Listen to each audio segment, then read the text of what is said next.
Mis hermanos, muy buenas tardes. Gracias por estar nuevamente con nosotros, gracias por acompañarnos y esperamos que el Señor hoy ministre sus corazones así como ha ministrado el nuestro a lo largo y ancho de todo este aislamiento social, pero que sabemos que Él tenía un propósito con esto y se está cumpliendo tanto en su vida como en la vida nuestra. Así que bienvenidos y que el Señor hoy haga su preciosa obra a través de esta prédica. Para empezar, me gustaría decirles que existen dos principios que operan y rigen la sociedad. Cada persona vive bajo estos dos principios, o muchas veces tratamos de mezclarlos como si quisiéramos hacer una harina para preparar un pan. Entonces cogemos y mezclamos estas dos cosas y eso ha provocado una gran tristeza en la humanidad entera.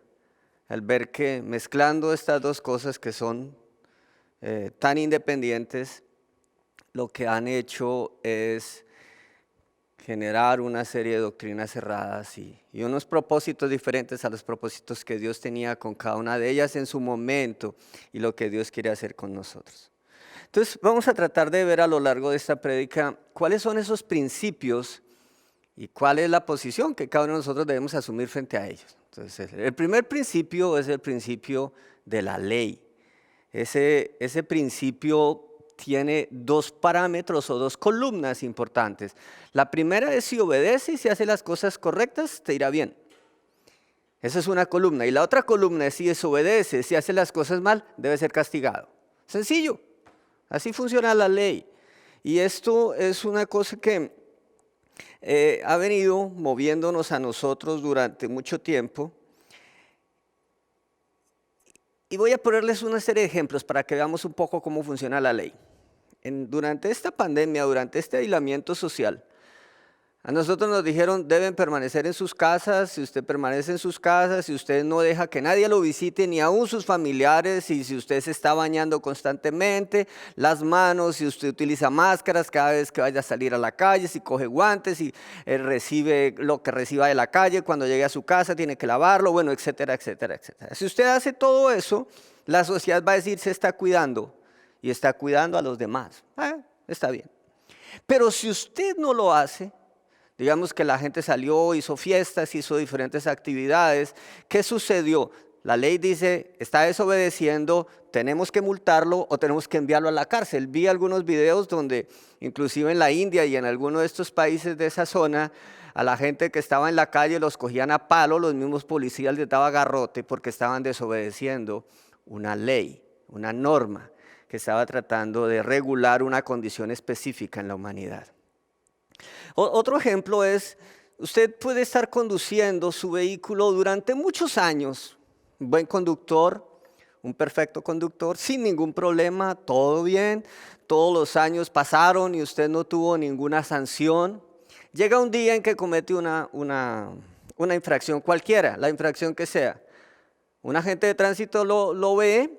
El agente de tránsito viene y no le dice, oiga, usted los antecedentes que tiene dicen que usted nunca había hecho esto, ¿por qué lo está haciendo hoy? No, él simplemente dice, usted infringió una norma, aquí tiene su ticket, vaya y páguelo. Esa es la ley. Así es que funciona la ley. Esa ley funciona en nuestra casa, funciona con nuestros papás. Nuestros papás nos dicen que nosotros tenemos que hacer esto así, tenemos que tender la cama, tendremos que lavarnos los dientes, tenemos que, etcétera, etcétera. Igual crecemos entonces en nuestras relaciones de noviazgo. Hay unas leyes, hay unos parámetros, tenga cuidado con esto, tenga cuidado con lo otro. A la niña le dicen no deje que él se acerque mucho porque mire lo que quiere. O sea, la ley siempre va a querer mantenernos en una condición o un estilo de vida de acuerdo a lo que una sociedad establece o necesita.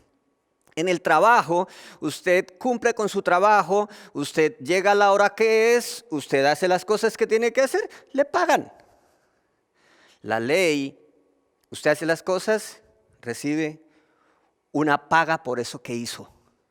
Hace las cosas bien, la paga es buena, hace las cosas mal, la paga es mala. Ese concepto de la ley es un concepto que ha venido aplicándose en el transcurso de la humanidad durante toda nuestra existencia. No es algo que se nos haya ocurrido ahorita. Cada uno de los países tiene sus propias leyes. Países socialistas tienen una ley, países democráticos tienen otra ley, países, bueno, de todos los tipos tienen leyes que lo que buscan es regular una manera de convivir o una manera de vivir dentro de una sociedad.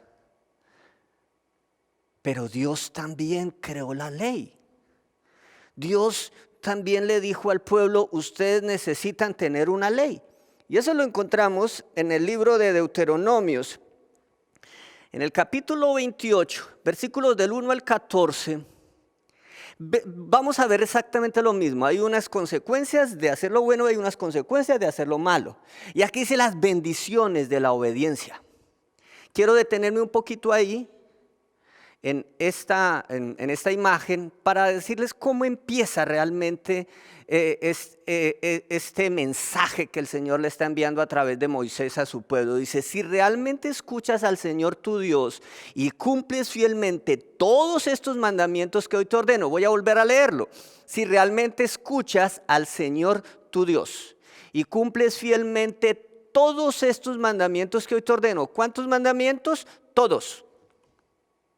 Y entonces ahí se desata todas las bendiciones que hay. Bendito serás en tu entrada, bendito su salir, bendito tu alacena, bendito tu mesa, bendito tu lugar de trabajo, bendito tu tierra, bendita tu esposa, benditos tus hijos. Toda la bendición viene después de que usted ha cumplido con todos esos mandamientos que Dios dejó. ¿Sabe cuántos mandamientos, mis hermanos, son? Ya se los he dicho varias veces. 613, desde el capítulo 6 de este libro de Deuteronomios hasta el capítulo 28, Dios está estableciendo una serie de normas. Normas de convivencia, normas sociales, normas de dormir, normas de comer, normas.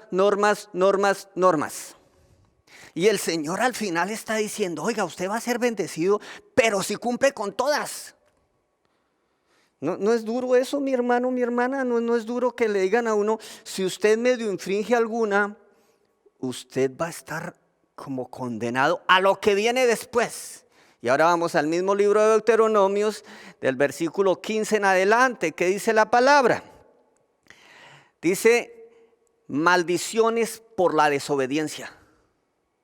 Desde el capítulo 15 hasta el versículo 68, todo lo que del 1 al 15 era una bendición, del 15 al 68, a raíz de no hacerlo, se convierte en una total maldición para el pueblo. Y quiero quedarme también en cómo empieza.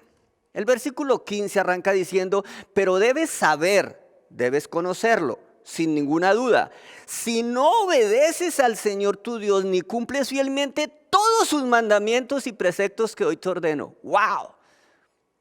Pero debes saber que si no obedeces al Señor tu Dios, ni cumples fielmente todos sus mandamientos y preceptos que hoy te ordeno. O sea, el Señor está diciendo, tienes que cumplir un poquito, no todos. Si cualquiera que incumplas, el que incumplas, causante de maldición, y la maldición total vendrá sobre ti. Entonces ya te dice, ya serás maldito en esto, serás maldito en lo otro, serás maldito en lo otro. O sea, son las consecuencias de desobedecer la ley de Dios.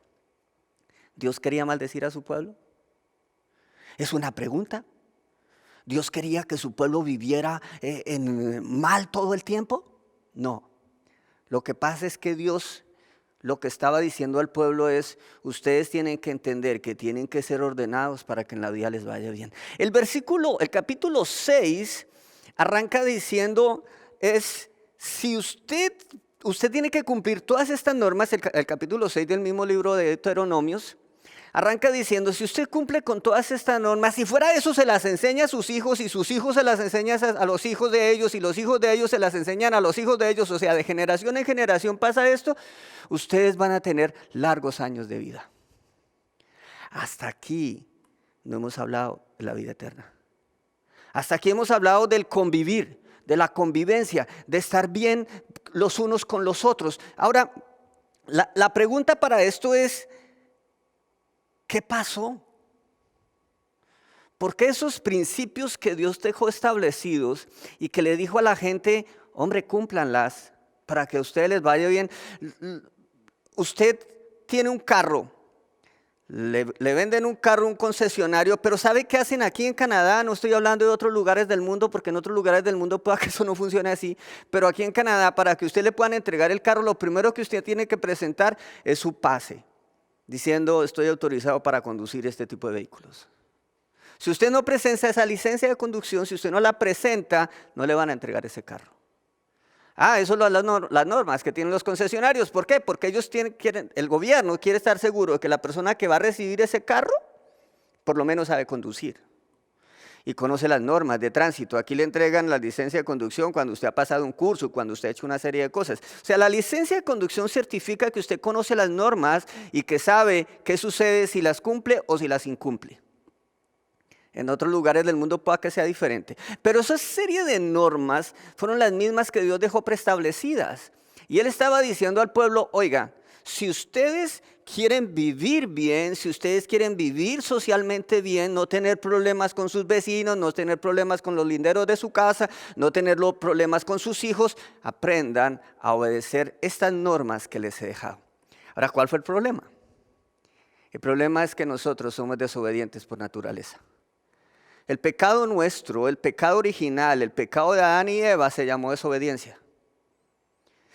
Y ese pecado cuando llegó a la humanidad, lo que ha venido provocando es que nosotros, echa la norma, echa la trampa. Eso dicen los abogados en Colombia. No sé si digan lo mismo los abogados en otro lugar del mundo. Pero allá dicen eso. Nos hicieron una norma, ahora vamos a mirar cómo la podemos infringir. Porque el ser humano quiere hacer eso con su vida, infringir las normas y aún así quiere vivir bien. Entonces quiere que todo le salga bien, quiere que no haya problemas con sus hijos, quiere que no haya problemas en sus casas, quiere que no haya un problema social, sino vamos a vivir. Las normas las tenemos para infringirlas, así que no hay ningún problema. Usted va a estar conduciendo, es a 120 el límite de velocidad, conduzca a 150, desde que un policía de tránsito no lo vea, no hay problema. No, así no son las cosas. Eso no es lo que Dios quiso enseñarnos. Lo que Dios quiso enseñarnos es todo lo contrario. Así no haya quien te vigile, tú debes hacer cumplir y que tus hijos cumplan las normas. Eso era lo que decía en el capítulo 6. No es quien te esté vigilando, es que lo tienes que hacer. Y ahorita vamos a ver cómo eso ha venido cambiando en la historia de la humanidad y cómo nosotros, después de Cristo, podemos tener una gran ventaja sobre este precepto que la ley nos ha querido dejar. Ahora, el otro concepto es quererlos mezclar ambos. Al querer mezclar ambos, mucha gente ha dicho, no, es que yo para poder recibir la vida eterna, aquí no hablo de la vida eterna, aquí hablo de vivir bien, pero para yo poder recibir la vida eterna, entonces son las obras de la ley. Cumplo la ley, es hacer, es obrar. Entonces yo tengo que darle al pobre porque está preestablecido en la ley que tiene que hacerlo, tiene que darle a la viuda, está preestablecido en la ley que tiene que darle, está preestablecido en la ley que tiene que hacer esta cosa, que hacer la otra cosa, para poder estar bien. 613 normas, 613 regulaciones. Ahora, ¿cómo un pueblo puede cumplirlas? Y el día que pasa una de esas y no la cumple, entonces viene el dolor de cabeza. No pude, hoy no pude con Dios, Señor, perdóname, empezamos a darnos látigo. No pude, tenía que darle al pobre y no le di, tenía que darle a la viuda y no le di, tenía que no mentir y mentí, tenía que no robar y robé, tenía que no adulterar y adulteré, tenía que no consumir droga y consumí droga, tenía que no y. Ese es el problema nuestro. Y ese problema no lo tenemos solamente usted y yo, mis hermanos. Ese problema lo ha tenido la humanidad entera y hay un personaje que yo quiero hablar hoy de él, lo voy a tocar muy someramente, pero quiero utilizarlo como ejemplo de lo que es la ley y lo que después va a ser la gracia. Martín Lutero, padre del protestantismo. Este señor un día estaba en la ciudad de Wittenberg y había una tormenta eléctrica muy grande. Lluvias, era una tormenta tremenda y él estaba debajo de un árbol allá escondido y entonces le dijo, Santa Ana, si tú me ayudas y tú me libras de esta tormenta, yo me voy a convertir en monje y te voy a servir toda la vida. Empezó a disminuir la tormenta. 3 semanas después de que eso sucedió, Martín Lutero estaba tocando en las puertas del monasterio agustiniano de su ciudad para convertirse en monje, abandonando la carrera de abogacía, que era la que habían pensado. Y desde ese momento, él creyó que para poder recibir algo tenía que dar algo. Entonces, como para poder recibir que no muriera allí bajo esa tormenta, le ofreció a Santa Ana que si lo sacaba de allí, él se iba a convertir en un monje, le iba a servir a Dios toda la vida. Entonces se fue al monasterio, dijo, le voy a cumplir a Santa Ana porque ya ella fue la que me salvó. Y se fue al monasterio. Estando en el monasterio, empezó a descubrir que entre más ayunaba, entre más dormía en el piso, entre más oraba, entre más obras hacía, entre más cosas hacía por ayudar a los demás, más vacío estaba. Y empieza a tener problemas él consigo mismo. Y esos problemas, él encuentra que no había ningún tipo de paz. Él no sentía que lo que hacía era suficiente. Siempre había problemas de que algo faltaba. Mi abuela solía decir, siempre le hace falta un centavo para el peso. Siempre quiero ayudar a Dios, quiero seguir haciendo las cosas como Dios me ordena, pero ahí está el vacío, ahí está el vacío. ¿Por qué? Él decía, pero ¿por qué? ¿Por qué si yo hago las cosas como tengo que hacerlas? ¿Por qué si yo quiero dedicarle mi vida a Dios y al servir al prójimo, por qué siento el vacío? Y empezó a darse cuenta de errores que habían dentro de su iglesia. Empezó a darse cuenta que venían a vender indulgencias. Entonces usted echaba una monedita y cada vez que caía esa monedita ya en una alcancía, entonces los pecados eran perdonados. Y si usted quería hacerlo por alguna persona que había muerto, entonces usted echaba la monedita, le escribían el nombre de esa persona en una hoja y como ya le escribieron el nombre de esa persona en esa hoja, esa persona ya fue salva del purgatorio. Y él lo hizo. Él cumplió con todas esas cosas que la ley le estaba exigiendo que cumpliera. ¿Por qué no sentía paz? ¿Por qué sentía que todas las cosas estaban cada vez peor en su vida? Inclusive cada vez estaba más insatisfecho con lo que veía y con lo que hacía. Y entonces un día la Biblia le reveló algo bien especial. Y es de lo que quiero hablarles después de esto. El segundo principio, el principio de la gracia.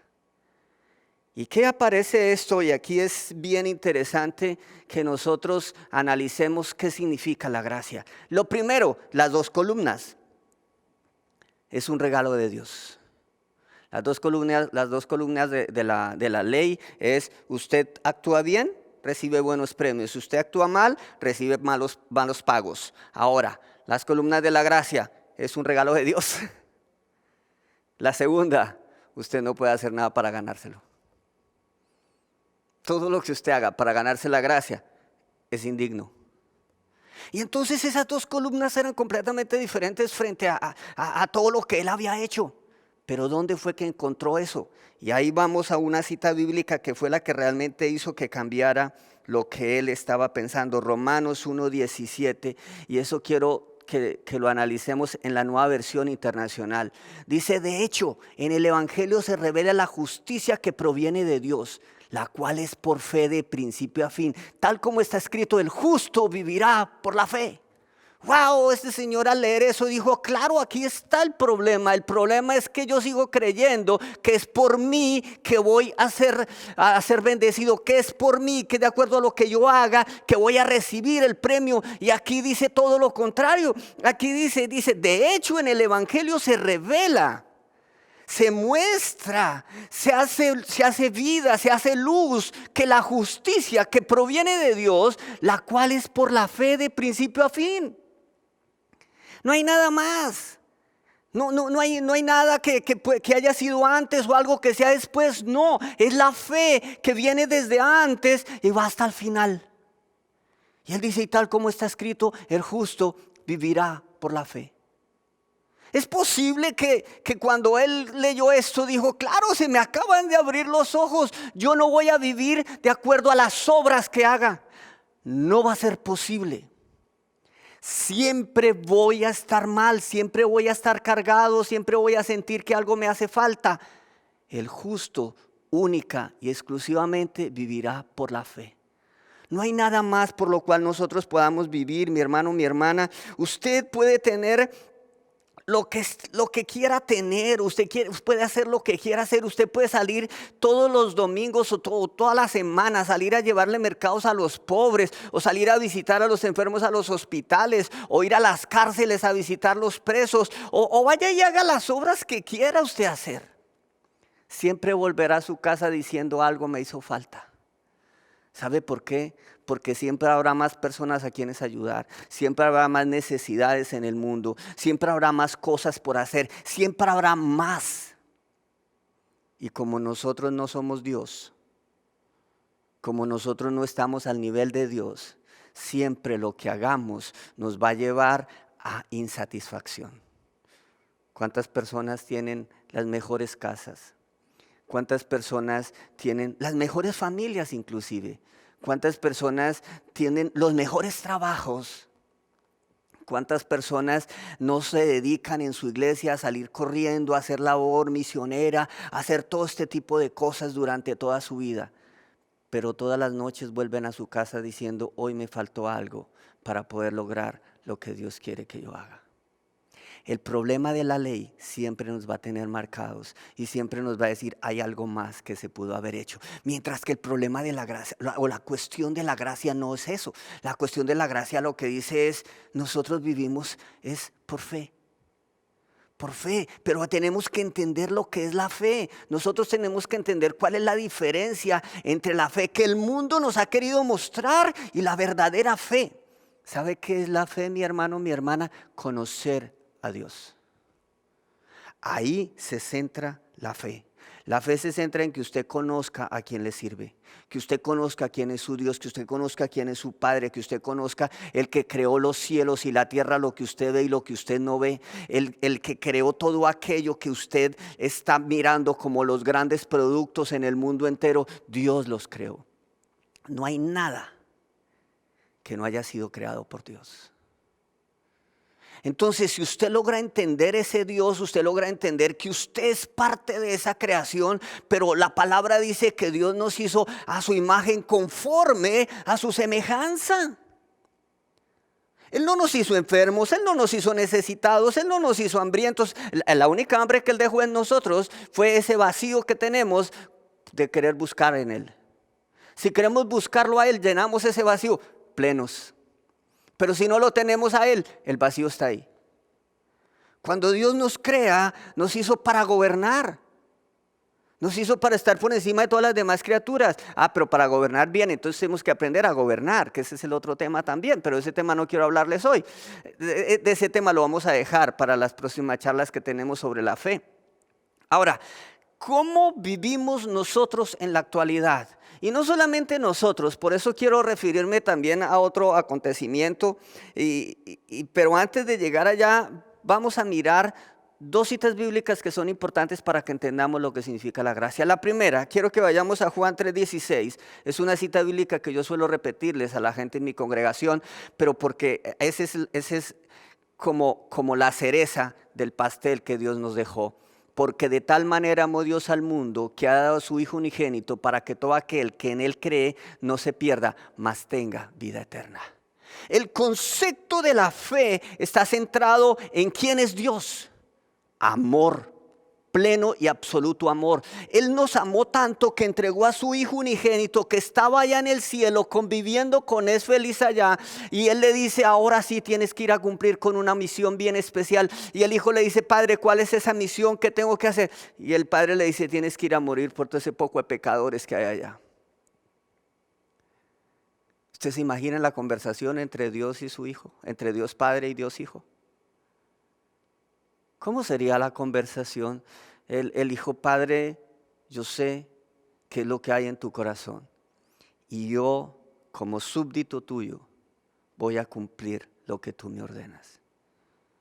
Y yo me imagino el diablo por ahí, por un ladito, diciéndole: pero vas a sufrir, allá te voy a colgar, allá te voy a lacerar, allá te voy a clavar tremendos clavos en tu cuerpo. Y el hijo mira al padre y dice, Padre, es más grande tu amor que lo que éste quiera hacerme. ¿Ustedes se imaginan lo que es esa fe? ¿Ustedes se imaginan lo que es el hijo convencido de quién era su padre y para quién él estaba? Nosotros tenemos que vivir nuestra fe de esa manera, mis hermanos. Nuestra fe no puede ser condicionada porque tenemos delante, si tenemos casas, si no tenemos casas, si tenemos carros, si no tenemos carros, si tenemos comida, si no tenemos comida. Nuestra fe debe estar condicionada en conocer quién es nuestro Padre, el que nos amó plenamente, el que nos adoptó gracias a la convicción que tenemos en la obra de Cristo Jesús en la cruz del Calvario. Para que todo aquel que en Él cree, ¿cree usted en Cristo Jesús? ¿Cree en sus hijos en Cristo Jesús? ¿Cree en sus hermanos en Cristo Jesús? ¿Cree en su familia en Cristo Jesús? Pero creer de verdad. No creer más aumentémosle la ley, no, es creer, la convicción de que es algo que fue regalado a nosotros, algo que fue entregado a nosotros, aún sin merecerlos. Dice la palabra, aún sin merecerlo, Él se hizo hombre y vino a morir por nosotros para que nuestros pecados, absolutamente todos, fuesen perdonados. La fe está centrada en el pleno conocimiento de lo que Dios hizo y de lo que Dios hace, y lo que el Hijo hizo en la cruz del Calvario. Ese pleno conocimiento nos da la fe. De resto es una fe que necesita estar mezclada como es harina para preparar el pan. Entonces yo le pongo las obras, entonces ya le aumento la fe y las obras. En el libro de Lucas capítulo 15 versículo 20 dice, y levantándose vino a su padre, y cuando uno estaba lejos lo vio su padre y fue movido a misericordia y corrió y se echó sobre su cuello y lo besó. En el libro de Lucas, capítulo 15, versículo 20. La palabra está diciendo, si nosotros tenemos al Padre en nuestro corazón, al Hijo en nuestro corazón, al Espíritu Santo en nuestro corazón, no hay problema sobre lo que pueda estar sucediendo. Si nosotros entendemos, y esto es la prédica del hijo pródigo que les di en estos días pasados, es si nosotros entendemos cuál es la función de nuestra frente a lo que vamos a recibir frente al Padre, ¿sabe cuál es la única función que nosotros tenemos? Es ir a buscarlo. No tenemos que hacer nada más. Usted ya buscó, ya mandó a alguien, ya sus hijos vinieron a buscar del Señor, ya su esposa vino a buscar del Señor, ya su esposo vino a buscar del Señor, ya sus familiares están buscando del Señor, ya como familia están buscando del Señor. Lo único que tenemos que hacer nosotros es ir y buscarlo. Que eso viene ligado al arrepentimiento.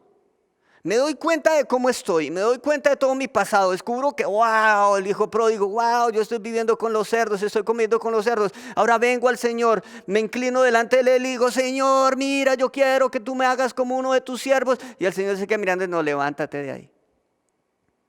Ya mi hijo pagó por todos esos pecados en la cruz del Calvario.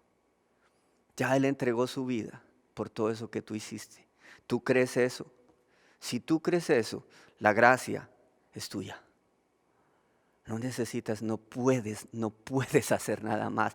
Ve, discúlpeme que se lo diga así de pronto tratando de ser tan intenso. No podemos hacer nada más para recibir la vida eterna, solo la gracia. No más. Y nosotros no somos dignos de hacer nada. Cualquier cosa que hagamos, lo mejor de lo nuestro es considerado como trapos de inmundicia frente a su santidad. Así que, ¿para dónde vamos? ¿Hasta dónde vamos a llegar con nuestra convicción?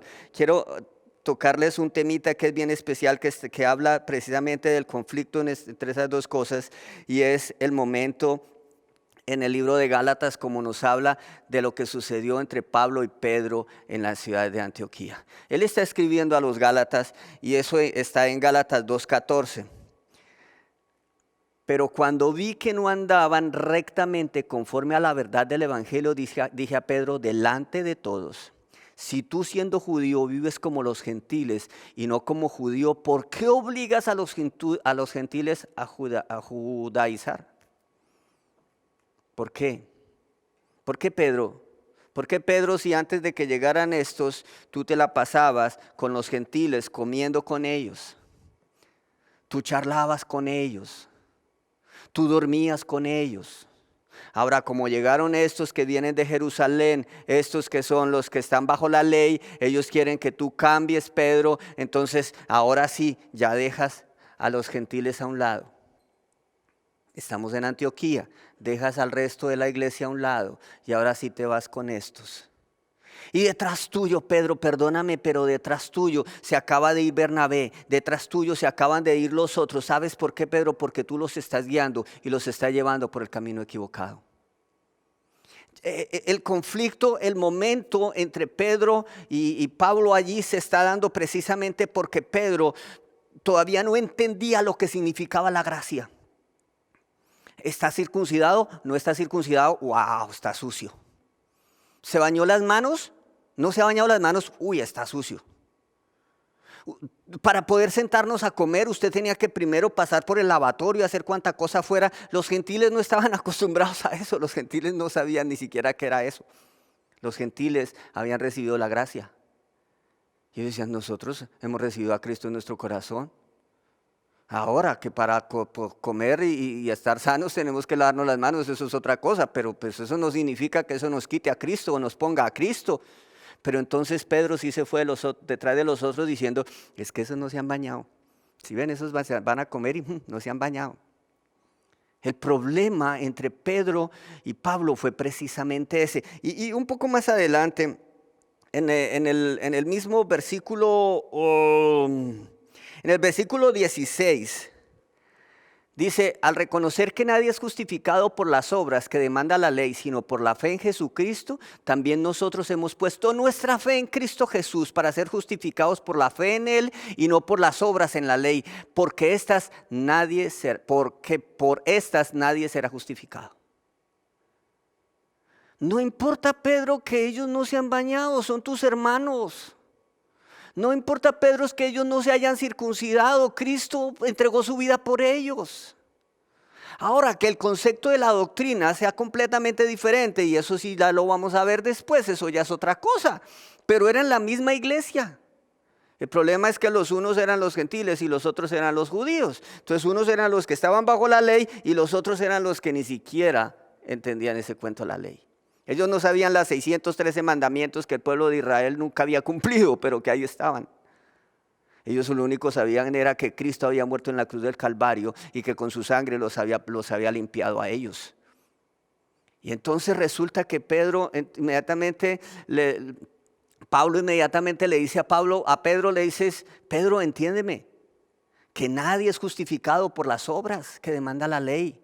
Las obras hay que hacerlas, pero esas obras no nos justifican delante de Dios. Lo único que nos justifica delante de Dios es la fe que tengamos en Cristo Jesús. Eso hemos hecho nosotros, tanto gentiles como judíos. Hemos puesto nuestra fe en Cristo Jesús para ser justificados por Él y por nuestra fe en Él y no por las obras de la ley. Porque por estas nadie será justificado, Pedro. ¿Entiendes, Pedro, lo que te estoy diciendo? ¿Entiende usted, hermano, lo que estoy diciendo, hermana, lo que estoy diciendo? La ley nos va a querer mantener esclavos. La gracia nos hace libres. Ahora usted debe entender si está libre o no está libre. Lo que podemos entender nosotros es que al tratar de cumplir la ley, nadie lo puede hacer. La ley es algo muy difícil, especialmente la ley que Dios pone, porque la pone en un punto sumamente alto para medirnos.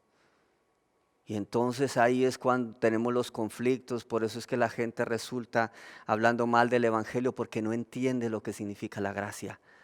Dios manda que hagamos esto. Dios, ¿cómo es ese Dios? Ese Dios quiere que usted no coma esto, ese Dios quiere que usted no duerma así, ese Dios no quiere que usted se junte con estos, ese Dios no quiere que usted vaya a la rumbita, ese Dios no quiere que usted se tome el traguito, ese Dios no quiere, ese Dios no quiere, ese Dios no quiere. No, ese Dios quiere todo para ti, mi hermano, mi hermana. Lo que pasa es que Dios entiende que hay cosas que nos convienen y hay cosas que no nos convienen. Hay cosas que alimentan y hay cosas que no alimentan. Hay cosas que aprovechan y hay cosas que no aprovechan. Si nosotros entendemos eso, sabemos lo que es la fe. Si nosotros entendemos eso, sabemos lo que es la gracia.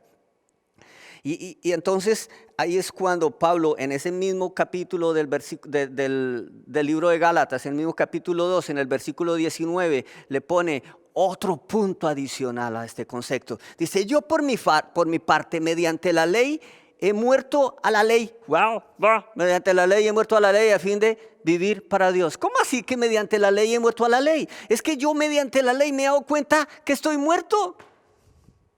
Mediante la ley, Pedro, lo que quiero decirte es que mediante la ley yo me he dado cuenta que no soy capaz de cumplir la ley. Yo he visto la ley y he dicho, Dios mío, aún en mis sueños yo fallo.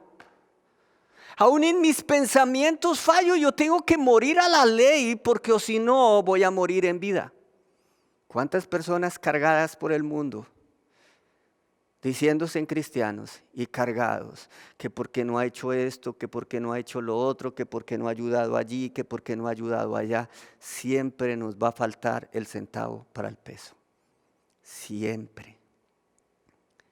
Si usted quiere vivir para Dios, muera a la ley. Entréguele la ley al mismo Dios. Hoy hablaba con un hermano y él pone un ejemplo bastante bonito y es el tema del envase, algo que va dentro de la tapa. Y concluíamos entre todos que lo que está por fuera es la gracia es la cobertura de Dios, lo que está por dentro de la ley y lo que nos lo revela se llama Espíritu Santo. Usted lo abre y ahí sale la ley y usted dice, ahora sí la entiendo porque la gracia me la está mostrando. Ahora ley, ahora sí ya te entiendo. Tal vez en la próxima prédica vamos a hablar un poco más de esto. Ley, ahora sí ya sé quién eres tú. Ahora sí ya no te tengo miedo. El problema es que nosotros vemos a Dios con miedo. Entonces lo vemos como el papá que regaña, el papá que da correa, el papá que cada vez que usted hace algo malo, venga, le doy su correazo. O el profesor en las épocas de antes, que usted llegaba a la escuela y hacía las cosas mal, ponga la mano que le voy a dar a usted con una regla. Así estábamos viendo a Dios, así la religión nos ha querido hacer ver a Dios, pero hoy ese Dios que se está revelando es plena gracia, pleno amor. Juan 3:16 nos muestra la plenitud de Dios, el amor absoluto de Dios hacia todos nosotros. No nos dejemos esclavizar por la ley. Ahora la pregunta es, bueno, y eso tal vez más adelante sería, ¿dónde nos estamos moviendo nosotros? ¿Qué es lo que estamos haciendo nosotros para que las cosas en nuestra vida funcionen realmente como deben funcionar? Si la ley fuera suficiente, Cristo no habría muerto. Y eso el versículo 21 de ese mismo capítulo 2 lo dice. No desecho la gracia de Dios. Si la justicia se obtuviera mediante la ley, Cristo habría muerto en vano. La muerte de Cristo, ningún sentido. Que la ley siga cumpliendo, siga a ver si puede. Todos estaríamos, ahora sí, si en este momento hay gente que se quiere ahorcar todos los días, tendríamos mucho más ahorcados todos los días. Porque nosotros necesitamos tener a quien adorar siempre, necesitamos tener un ser en el cual fijarnos. Y si no lo tenemos, no tiene ningún sentido. Entonces nos ponen a todos al mismo rasero con el mismo nivel y es el mismo nivel humano. Entonces son las obras, es la labor social que hagamos, es lo que hagamos. No, la gracia, ese regalo inmerecido que Dios nos dio, eso realmente es lo que hace que nosotros podamos vivir como verdaderos cristianos. Nunca se le olvide, mi hermano, nunca se le olvide, mi hermana, la fe es la que hace que usted entienda lo que significa lo que Dios le ha regalado. Para que nosotros entendamos lo que Dios nos ha dado, nosotros tenemos que conocerlo a Él. La recomendación que yo le hago a todas las personas con las que converso, lea la Biblia, váyase al manual todos los días, pero no de vez en cuando, todos los días, todas las mañanas, léala. Va a aprender sobre lo que Dios quiere para que usted viva bien. El regalo ya lo tiene, ahora aprenda a vivir bien. El regalo ya fue dado. Cristo ya murió en la cruz. Él ya se entregó por usted, ya se entregó por mí, ya se entregó por sus pecados. Mire, yo no sé cuán graves sean sus pecados, el pecado más grave que haya usted cometido. La gracia nos dice que cuando usted reconoce a Cristo como su Señor y su Salvador, ese pecado es completamente borrado. Blanquito, blanquito, como la blanca lana o como la blanca nieve viene a ser. ¿Y por qué sigue cargando usted con el bulto de sus errores? ¿Por qué sigue cargando con sus pecados? Pues mi papá me abandonó, mi mamá me abandonó, mi marido no me quiere, mi mujer no me quiere, mis hijos no me quieren. No cargue con ese bulto que usted no puede cargar. Entrégueselo a Cristo Jesús. Venid a mí los cansados y cargados y yo os haré descansar. Él está dispuesto a hacernos descansar. En su presencia es donde tenemos plenitud de gozo. Hay una discusión que se presentó una vez que fue una persona, ya con esto voy a terminar, una persona que fue a entregar un testimonio en la iglesia. Un joven va y dice, no, es que miren, yo tenía 20 y tantos de años, ya perdido por el mundo, yo he hecho tantas cosas malas en mi vida, yo no servía para nada y de pronto un día recibí a Cristo en mi corazón y he cambiado, mi vida ha sido cambiada, mi vida ha sido transformada, yo he sido una persona completamente libre desde el día que recibí a Cristo Jesús. Había una persona que lo estaba oyendo y esta persona como que se ceñía por la ley. Y esta persona le dice, el hermano nos ha hablado, dice el hermano nos ha hablado de cómo Dios lo amaba, de todo lo que Dios hizo. Pero yo quiero decirles una cosa, mis hermanos, yo tuve que antes de poder recibir la salvación, de poder recibir ese regalo de Dios, yo tuve que dejar muchas cosas, yo tuve que esforzarme por mucho, yo tuve que hacer tantas cosas. Y le dijo, hermano, ¿y usted qué tuvo que hacer? ¿Usted qué hizo, mi hermano? El hermano le dijo, ¿le parece poquito 20 y tantos años de pecado? Todo eso que yo traía, cuando se lo entregué al Señor, Él miró atrás, dijo, trae harto. Y con eso me entregó la gracia. Yo quiero hacerle una pregunta. ¿Qué lo mueve a usted? ¿La fe o la gracia? ¿Qué es lo que realmente lo está moviendo a usted? Perdón, ¿la ley o la gracia? La ley. ¿Sigue usted pensando que por las obras que haga va a alcanzar plenitud de gozo? ¿O sigue usted convencido de que esa obra de Cristo en la cruz del Calvario, eso que revelan las Escrituras, que hablan desde el Génesis hasta el Apocalipsis, porque toda ella habla de Cristo, toda ella, Dios nos la entregó a nosotros, para que por la gracia nosotros recibamos ese regalo que Él dijo, esto es solamente para ustedes. Todo aquel que en mi Hijo crea, todo aquel que siga a mi Hijo, todo aquel que lo confiese como su Señor y su Salvador, va a ser liberado de todas las cargas que tenía. ¿Dónde está usted en este momento? Quiero dejarlo con una última cita bíblica, Romanos 3:10, y con eso quiero terminar. El amor no hace mal al prójimo, así que el cumplimiento de la ley es el amor. El amor no hace mal al prójimo, así que el cumplimiento de la ley es el amor. Ese frasquito, cuando nosotros miramos la ley allá adentro, vemos amor. Vemos la plenitud del amor de Dios y decimos, ahora sí ya entiendo para qué debo hacer las cosas. Mi hermano, mi hermana, hoy quiero invitarlo a que usted reciba ese regalo, a que usted entienda el amor de Dios, la plenitud del corazón de Dios abierto para usted, para su familia, para sacarlo a usted adelante, para quitarle todos esos problemas que usted ha traído, para quitarle todas esas necesidades que usted tiene, esas angustias que usted tiene, ese estrés que lo mueve. La gracia, Dios la tiene aquí para nosotros. El amor de Dios está aquí para nosotros. Recíbanlo, recíbanlo. Hoy el Señor quiere entregarnos ese regalo a nosotros. Padre, yo quiero pedirte en nombre de la congregación, Señor,